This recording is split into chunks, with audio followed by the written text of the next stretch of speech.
Hey guys, it's Julia, designer at The Quilted Cow, and today's tutorial is on the helpful Heifer Prairie pouch.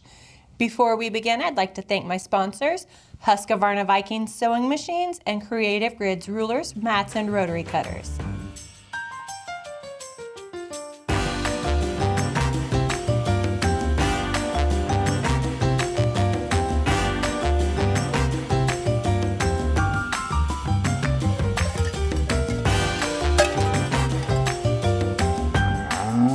The Helpful Heifer Prairie Pouch is a great little bag for all of your needs. You can use it to store all your tech cords and devices. It's got these great deep pockets. You can use it as a wallet inside your bag. Absolutely anything you desire. And you can find this kit on our website at thequiltedcow.com or on our Facebook Lives on Tuesdays and Wednesdays. Let's begin with the first step. After you get all of your fabric cut out, the first step you want to do is to apply your interfacings.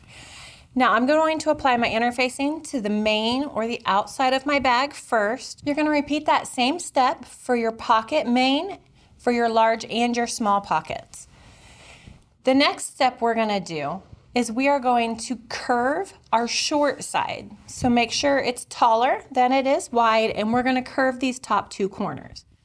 You can use anything you'd like. I highly recommend using the box bag template or the mini box bag template for this. It just gives the perfect shape. I'm going to show you today just using a spool so everybody can do it. So I just have this spool of Glide, and what I'm going to do is put it in my top right and left corners and just give it a little trace right around the edge. Now I'm using my friction pen so it'll erase with heat, and I'm going to do the same thing for this next step. You're going to repeat the same thing, just tracing out these two corners, just the top right and left corners on your lining as well, and then we're just going to trim the edges. So when you get this step done and you've got your corners trimmed, we're going to repeat this for the lining. Now both of your corners will match. Absolutely perfect. The next thing we're going to start doing is we're going to prep our pockets so we can get those ready. Set your lining and your main aside. You want to take your main and your lining for your big pocket or your large pocket and place them right sides together. So what we're going to do is just sew across the bottom edge.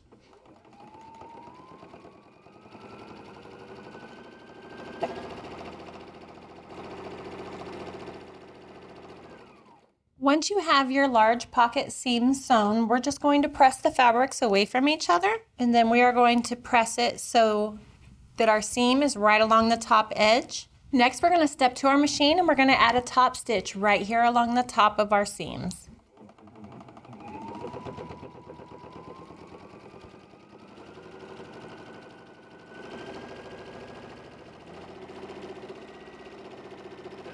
You're going to repeat those exact same steps for your small pocket.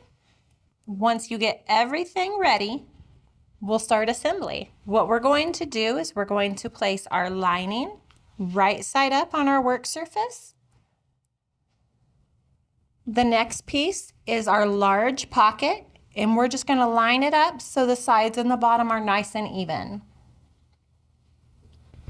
The final layer for our inside is our small pocket. And then we're going to take our main fabrics and we're going to layer it right sides together on top of everything, just sandwiching it all together. I'm going to use some clips to hold it together. You're welcome to use pins. And we're just going to clip it so all of our layers stay nice and tight. When we step to the machine to start sewing, I'm going to leave a turn opening right between my corner up here and where my pocket begins. It's going to make it nice and easy to fold it and get everything finished once we're done. So let's step to our machine and we'll stitch this.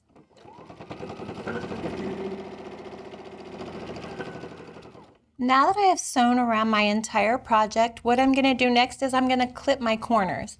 I'm going to clip my square corners, and then I'm going to add some clips right around my curves so they'll turn nice and flat.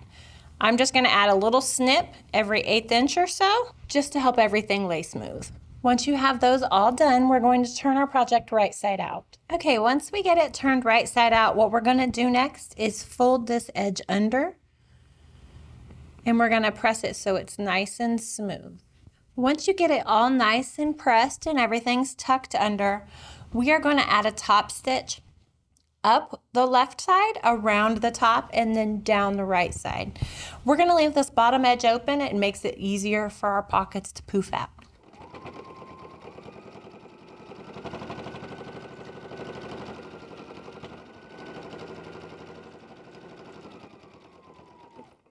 So once you have your top stitching done, the final step is to determine how you want your pouch to close. You can put some finger snaps in right here. You can add a cute magnetic clasp, however you would like. For this project, I'm just going to leave it as is. So what I'm going to do is I'm going to close my flap and just press it. Now you can add a stay stitch there if you would like, but I think it lays perfectly flat all by itself. Once again, this is the Helpful Heifer Prairie Pouch. You can find this kit on our website at thequiltedcow.com or on our Facebook Lives on Tuesdays and Wednesdays. Please like and subscribe for more tutorials, and thanks for watching. Okay, you wicked cool quilters, good job. You made it to the end. We would like to thank our sponsors, Husqvarna Viking Sewing Machines, Creative Grids, rulers, rotary cutters, and mats, and Wilmington Prints for the beautiful fabrics. Thanks for watching.